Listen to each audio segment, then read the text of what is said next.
भाग 7। जाति और धर्म की शुरुआत। प्रिय इंदिरा। शुरू में जब आदमी पैदा हुआ तो वह बहुत से जानवरों से मिलता था।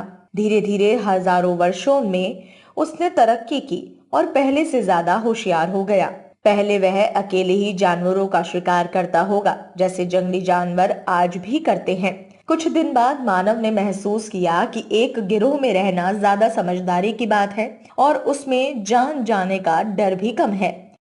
एक साथ रहकर वे ज्यादा मजबूत हो जाते थे और जानवरों या दूसरे आदमियों के हमलों का ज्यादा अच्छी तरह मुकाबला कर सकते थे। जानवर भी तो अपनी रक्षा के लिए अक्सर झुंडों में रहा करते हैं। भेड़, बकरियां और गाय, यहाँ तक कि हिरन भी झुंडों में ही रहा करते हैं। जब झुंड सोता है तो उनमें से एक जागता रहता है और उनका पहरा करता रहता है। तुमने भेड़ियों के झुंड की कहानियां पढ़ी होंगी। रूस में जाड़ों के दिनों में वह झुंड बनाकर चलते हैं और जब उन्हें भूख लगती है तो आदमियों पर हमला कर देते हैं।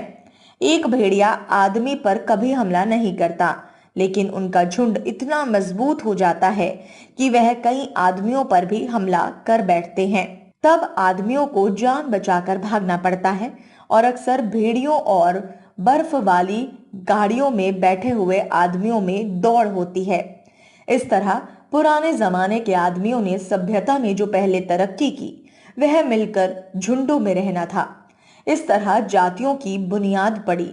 वह साथ साथ काम करने लगे। वह एक दूसरे की मदद करते रहते थे। हर एक आदमी पहले अपनी जाति का ख्याल रखता था और तब अपना। अगर जाति पर कोई संकट आता तो हर एक आदमी जाति की तरफ से लड़ता था। अगर कोई आदमी जाति के लिए लड़ने से इनकार करता तो बाहर निकाल दिया जाता। अब अगर बहुत से आदमी एक साथ मिलकर काम करना चाहते हैं तो उन्हें कायदे के साथ काम करना पड़ेगा।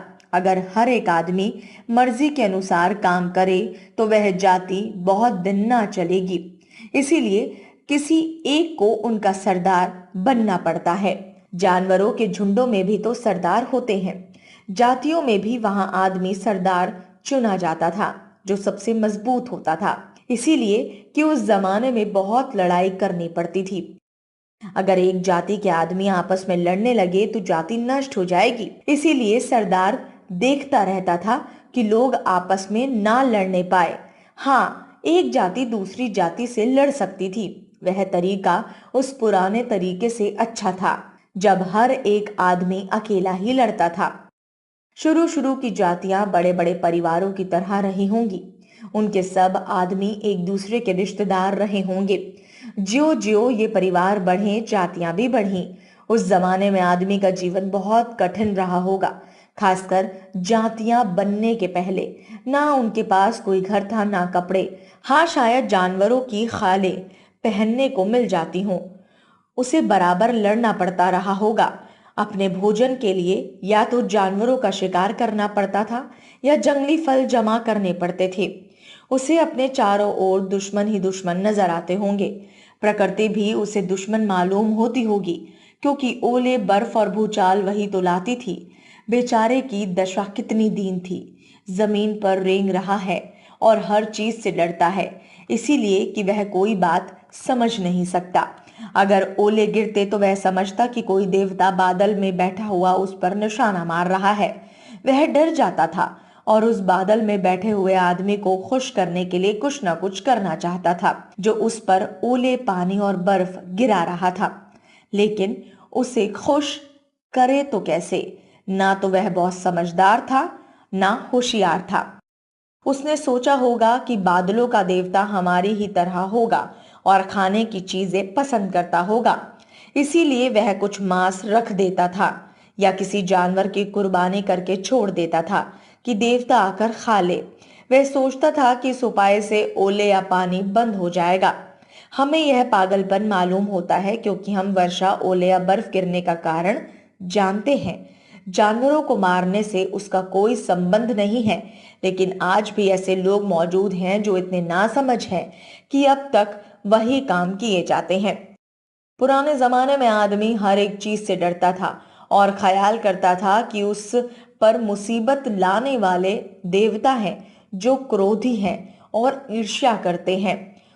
उसे वह फर्जी देवता जंगल, नदी, पहाड़, बादल सभी जगह नजर आते थे।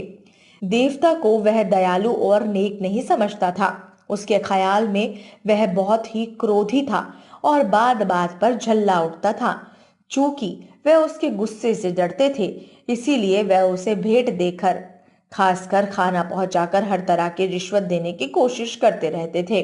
जब कोई बड़ी आफत आ जाती, जैसे भूचाल, बाढ़ या महामारी, जिसमें बहुत से लोग मर जाते थे, तो वह लोग डर जाते थे और सोचते थे कि देवता नाराज है। उन्हें खुश करने के लिए वह आदमी औरतों का बलिदान करते, यहां तक कि अपने ही बच्चों को मारकर देवताओं को चढ़ा देते। यह बड़ी भयानक बात मालूम होती है, लेकिन डरा हुआ आदमी जो कुछ ना कर बैठे थोड़ा है। इस तरह धर्म शुरू हुआ होगा।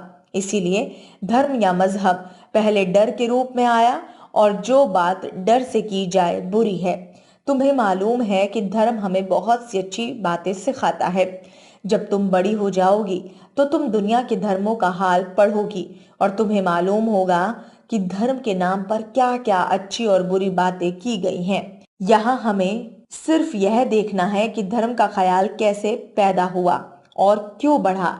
लेकिन चाहे वह जिस तरह बड़ा हो, हम आज भी लोगों को धर्म के नाम पर एक दूसरे से लड़ते और सिर फोड़ते देखते हैं।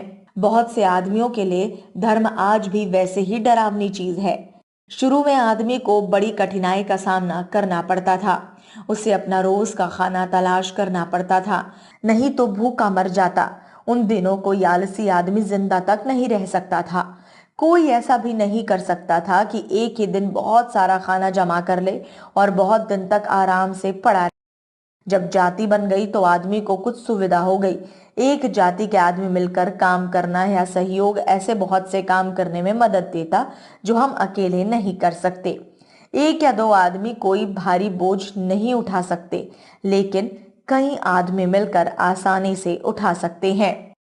दूसरी बड़ी तरक्की जो उस जमाने में हुई वह खेती थी। तुम्हें यह सुनकर आश्चर्य होगा कि खेती का काम पहले कुछ चींटियों ने शुरू किया।